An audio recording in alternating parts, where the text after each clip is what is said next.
This is Radio Nepal. I'm Manjil Ghimire with the news. The headlines first. Prime Minister Pushpakamal Dahal Prachanda addressing the nation today. Prime Minister Prachanda to review his 1 year in office. Federation of Nepalese Chambers of Commerce and Industry demands high-powered commission to sort out disputes over dedicated power line. And United Nations says no let-up in Israeli airstrikes in Gaza.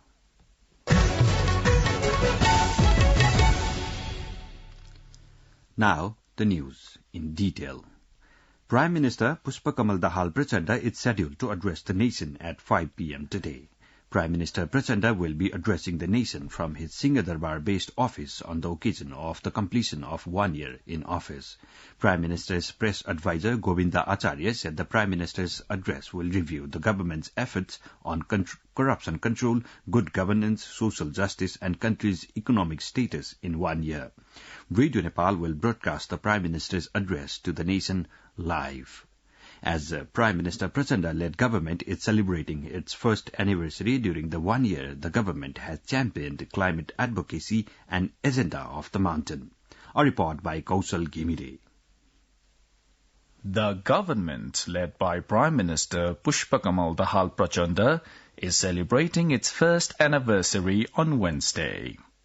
One of the major achievements of the government during this 1 year period has been its success in raising global awareness about Nepal's plight in regards to climate change.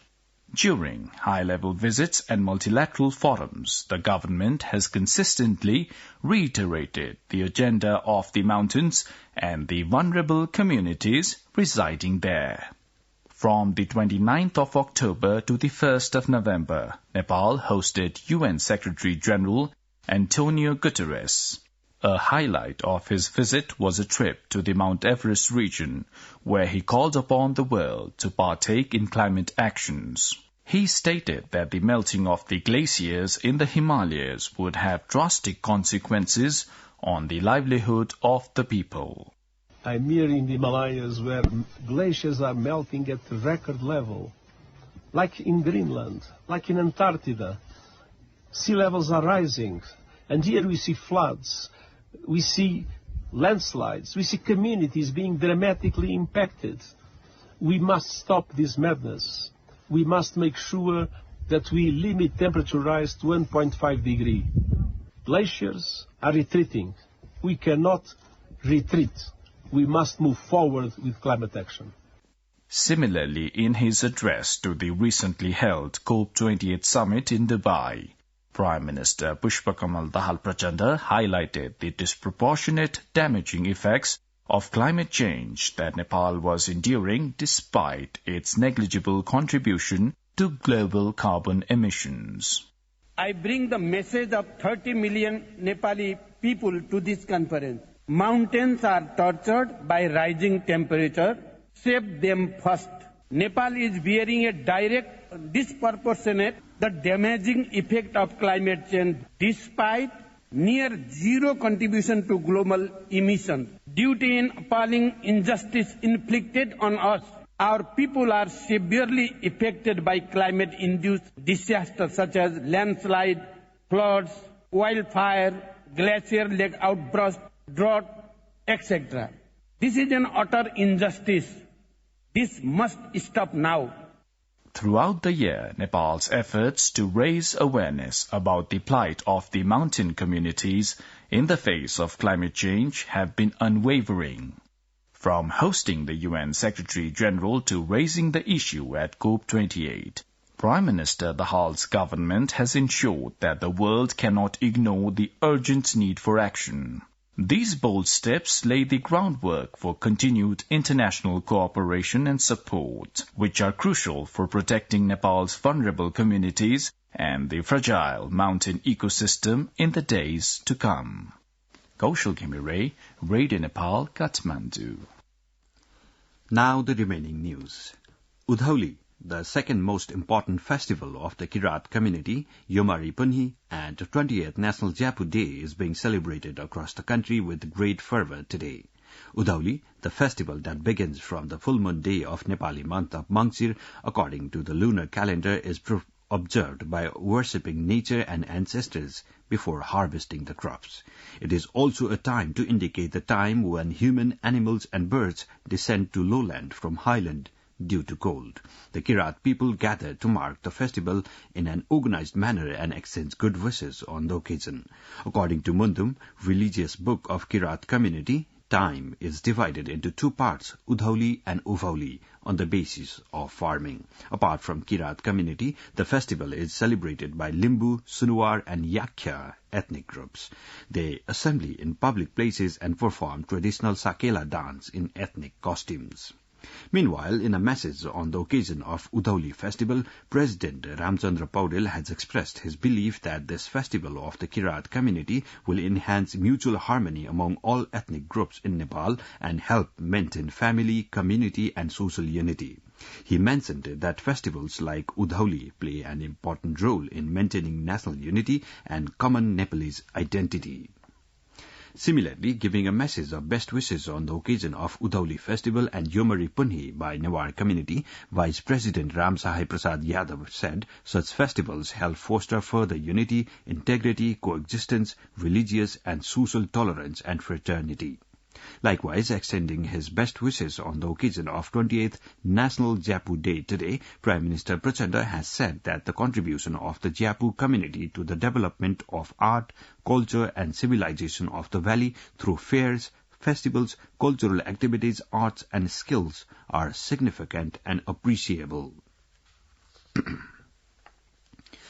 The Federation of Nepali Chambers of Commerce and Industry, FNCCI, has called for the establishment of a high-powered commission to deal with and resolve disputes regarding dedicated and trunk lines of electricity.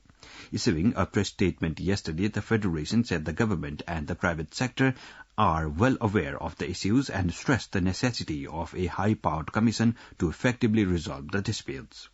The FNCCI has urged Nepal Electricity Authority to refrain from cutting off power supply to industries, requesting the restoration of power to those that have already faced disconnection until the issue is sorted out. In the last fiscal year, the government imported 489,000 metric tons of chemical fertilizer, of which 401,000 metric tons were sold, thereby easing supply chain. The Ministry of Agriculture and Livestock Development claimed that over the past year, fertilizer availability in the market has improved compared to previous years, providing easier access for farmers. Joint spokesperson of the Agriculture Ministry, Tapendra Prasad Bohra, attributed the increased availability of chemical fertilizers to enhanced crop production and productivity. The ministry credited the timely initiation of tenders, efficient evaluation processes, and prompt agreements for the timely procurement of fertilizers.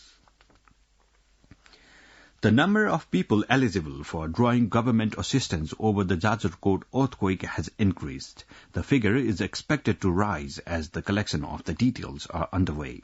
According to National Disaster Risk Reduction and Management Authority, till date, the number of beneficiaries has reached 67,780 with identification of around 9,000 during the last updates.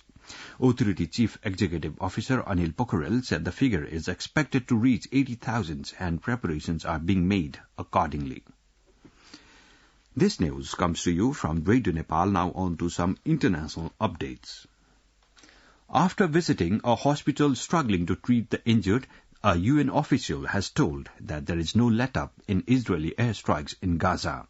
Gemma Connell of the UN Humanitarian Agency OCHA told what she had seen at the Al-Aqsa Hospital in central Gaza on Monday was absolute carnage.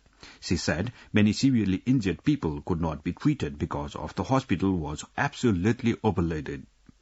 The war began on 7th October after Hamas led a deadly attack on communities inside Israel, killing 1,200 people, mainly civilians, and seizing about 240 hostages, which Israel says 132 are still being held. Gaza's Hamas-run health ministry has said on Monday that some 20,674 Palestinians had been killed in Israeli bombardments since then. Most of the fatalities are said to be children and women. The Department of Hydrology and Meteorology has urged people to take necessary precaution against cold as the mercury is on a dipping trend throughout the country. Meteorologist at the division, Saroj Pudaseni, said although there is no significant weather system at play in Nepal at present, cold is increasing and necessary precautions are required. Meteorologist Pudaseni added that there was a partial influence of the westerly wind and impact of a bigger weather system is ruled out for some days. Now the weather forecast for the country. Meteorological Forecasting Division has forecast the weather to be partly cloudy in Sudur Paschim Province along with the hilly regions of Kosi and Gandaki Province and mainly fair in the rest of the country today. According to the latest information provided by the division, the minimum temperature of Kathmandu Valley is recorded as 5.4 degrees Celsius and the maximum temperature as 18.7 degrees Celsius. With this, we have almost come to the end of this news bulletin from Radio Nepal for this hour, but before wrapping it up, let's have a reminder of the headlines once more.